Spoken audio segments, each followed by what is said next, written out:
Начнем работу с ситуации с ковид. Она напряженная, вы сами это ощущаете. На этой неделе каждый день в Татарстане выявляли более 200 заболевших коронавирусом. За все время пандемии такого раньше не было. К субботе Татарстан пришел с новым антирекордом. Лечиться от ковида отправились 257 новых пациентов. Стабильно пополняется и статистика смертности. Последние сутки 8 человек.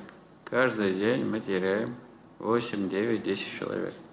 Введенные в республике ограничения и запреты будут действовать до улучшения санитарно-эпидемиологической обстановки. Как я ранее говорил, с 22 ноября в общественном транспорте будет введена система QR-кодов.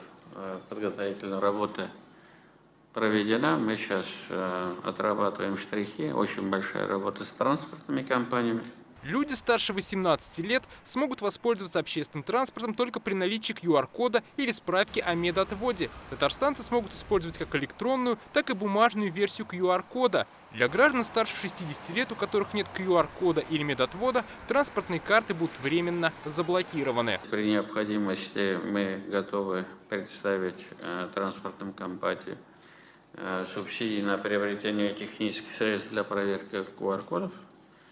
А также есть некие опасения, что вот там количество поездок уменьшится. Но мы будем прослеживать. Если такие вопросы будут возникать, правительство готово рассмотреть эти вопросы. Но другого пути нет. На этой неделе в Татарстане выросли темпы вакцинации. Ежедневно прививку делали более 20 тысяч человек. Коллективный иммунитет достиг 56%. При этом беспокоит категории пенсионеров. Прививку сделали менее половины. Только 46% лиц 60+ привито. 46%. О чем они думают?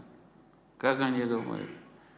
Здесь не бывает каких-либо исключений. Все мы под Богом. Необходимо усилить работу по вакцинации граждан старше 60 лет и строгое соблюдение ограничительных мер. Сейчас в республике созданы все условия для вакцинации. Имеется большой запас вакцин всех видов. Развернуты 175 прививочных пунктов, в том числе и передвижные. Дмитрий Айрин, Марат Хусаинов, ТНВ, Казань. Закажи рекламу на ТНВ. Телефон в Казани 5 705 100.